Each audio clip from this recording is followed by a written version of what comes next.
Welcome to my channel. આજે આપણે જાણીશું 26મી જાન્યુઆરી પ્રજાસત્તાક દિન વિશે। તો ચાલો જાણીએ। 26મી જાન્યુઆરી એ આપણો રાષ્ટ્રીય તહેવાર છે। 15 ઓગસ્ટ 1947ના દિવસે આપણો દેશ આઝાદ થયો। પછી બંધારણ સમિતિની રચના કરવામાં આવી।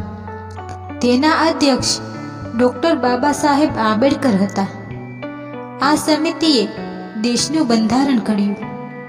26 જાન્યુઆરી 1950ના દિવસે આ બંધારણ અમલમાં મુકાયું। આ દિવસથી ભારત પ્રજાસત્તાક બન્યું। શાસનની સત્તા પ્રજાના હાથમાં આવી। સમગ્ર દેશમાં આ દિવસ આનંદ અને ઉલ્લાસથી ઉજવાયો। ત્યારથી દર વર્ષે આ દિવસ પ્રજાસત્તાક દિન તરીકે ઉજવાય છે। 26 જાન્યુઆરીના દિવસે શાળાઓમાં, સરકારી કચેરીઓમાં અને પાટનગર દિલ્હીમાં ધ્વજવંદનના કાર્યક્રમો યોજાય છે અને રાષ્ટ્રગીતો ગવાય છે।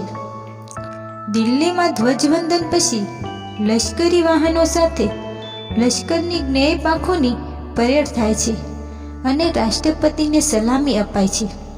જુદા જુદા રાજ્યોની સાંસ્કૃતિક ઝલકના કાર્યક્રમો બતાવાય છે।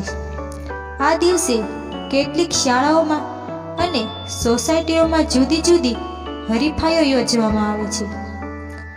રેડિયો અને ટીવી પરથી દેશભક્તિના ગીતો પ્રચારિત કરવામાં આવે છે। સાંજે સરકારી મકાનો રોશનીથી ઝળહળી ઉઠે છે।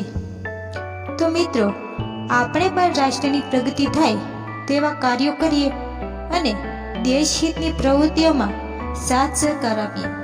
તો મિત્રો, તમને આ મારો વિડીયો કેવો લાગ્યો કમેન્ટમાં જરૂરથી બતાવજો અને સારો લાગ્યો હોય તો લાઈક કરજો, શેર કરજો અને ચેનલમાં પહેલી વાર આવ્યા હોય તો સબસ્ક્રાઈબ કરી દેજો। તો મળીએ એક આવા નવા વિડીયો સાથે। ત્યાં સુધી જય માતાજી।